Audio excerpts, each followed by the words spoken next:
Magandang araw, ako si Valerie Katunman at welcome sa Chikang Wika, ang kwento ukol sa wikang Filipino. Sa episode na ito, susundan natin ang kasaysayan ng ating wika. Mula sa pre-kolonyal na wika hanggang sa panahon ng kolonisasyon, pag-angat ng Tagalog, pag-unlad ng Filipino at ang impluwensya ng globalisasyon at media sa wika natin ngayon. Halina't tuklasin natin kung paanong ang wika ay naging puso ng ating pagka-Pilipino. Alam niyo ba, bago pa man dumating ang mga Kastila, masigla na ang ugnayan sa kapuluan sa pamamagitan ng mga katutubong wika, gaya ng Tagalog, Kapampangan at Maranao.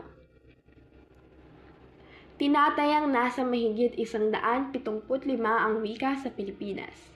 Bawat isa ay may sariling tunog, gamit at kahulugan. Ito ang nagsisilbing daluyan ng kaalaman, kwento at pakikipagkapwa ng ating mga ninuno. Bukod sa salita, may sariling sistema ng pagsulat ng ating mga ninuno, ang baybayin. Isa itong pantigbatay na alpabeto kung saan bawat simbolo ay kumakatawan sa tunog, gaya ng ma, ka, o sa. Ito ay sinusulat sa dahon, kawayan o di kaya sa balat ng punong kahoy. Hindi lamang ito simpleng sulat bagkos, ito ay isang patunay na mayroon tayong sariling sibilisasyon at kultura bago pa man tayo nasakop. Ang ating mga wika at ang baybayin ay hindi lamang bahagi ng nakaraan. Ito ay buhay na alaala ng ating pagkakakilanlan, kaya't atin itong kilalanin, pahalagahan at ipagmalaki. Magandang araw, ako naman si Kiara. Alam naman natin na mahigit 300 taon tayo sinakop ng mga Kastila. Sa panahong iyon, hindi lang relihiyon at pamahalaan ang kanilang binago, pati na rin ang ating wika at malaki ang naging epekto nito. Isa sa mga pinakakitang pagbabago ay ang mga pagpasok ng napakaraming salitang Espanyol sa ating bokabularyo. Halimbawa, mesa, silya, kutsara, simbahan, sapatos at marami pang iba. Hanggang ngayon, bahagi pa rin ito ng ating pang-araw-araw na pananalita. Bago dumating ang mga Kastila, ginagamit natin ang sinuunang sistema ng pagsusulat na tinatawag na baybayin.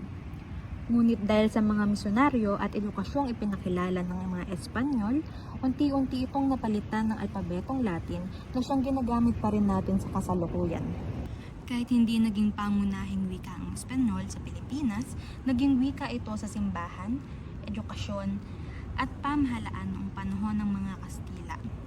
Dahil dito, naging simbolo ito ng kapangyarihan at para sa ilan, ito ay estado sa lipunan. Sa kabuuan, ang kolonisasyon ng Espanya ay nag-iwan ng malalim na marka sa ating wika. Hindi lang sa mga salitang ginagamit natin, kundi pati na rin sa paraan ng ating pagsulat at pakikipagkomunikasyon. Isa itong patunay kung paano nakakaapekto ang kasaysayan ng ating pagkakakilanlan bilang Pilipino. Magandang araw! Ako si Sophie Legaspi. Noong 1937, idiniklara ni Pangulong Manuel L. Quezon na magkakaroon ng isang wikang pambansa. Sa dami ng wika sa Pilipinas, Tagalog ang napiling batayan. Pero bakit nga ba? Una, malawak na itong ginagamit lalo na sa Maynila, ang sentro ng politika at kultura. Pangalawa, mayaman ang panitikan nito. At panghuli, maraming naniniwala na ito ang isa sa mga madaling matutunang wika. Hindi lahat ay sang-ayon, syempre. May nagsabing masyado itong pabor sa isang rehiyon. Pero sa paglipas ng panahon, ang Tagalog ay lumawak at umusbong bilang Pilipino. Isang buhay na wika na hango sa samot-saring tinig ng bayan. Magandang araw sa inyong lahat. Ako si Princess Loy at sa itong segment ng Chikang Wika, pag-uusapan natin ang pag-unlad at standardisasyon ng wikang Filipino. Alam niyo ba, bago pa man tayo magkaroon ng isang pambansang wika, iba't ibang regional na wika ang ginagamit sa iba't ibang bahagi ng bansa. Kaya noong 1935, isinulat sa Saligang Batas na dapat tayong magkaroon ng isang wikang mag-uugnay sa ating lahat bilang Pilipino. Dito pumasok ang surian ng wikang pambansa na itinatag noong 1936. Pagkatapos ng pagsusuri, napili ang Tagalog bilang base ng pambansang wika dahil ito ay malawak sa sinasalita, mayaman sa panitikan at madaling matutunan. At noong 1939, Tinawag itong Pilipino, pero noong 1987, opisyal na itong tinawag na Filipino sa bagong saligang batas. Ito na ngayon ang ating pambansang at opisyal na wika. Pero sandali lang, hindi lang basta pangalan ang nagbago. Kasama rin dito ang mga hakbang para gawing mas malinaw, formal at standard ang paggamit ng Filipino sa edukasyon, batas at media. Ginagabayan ito ng Komisyon sa Wikang Filipino.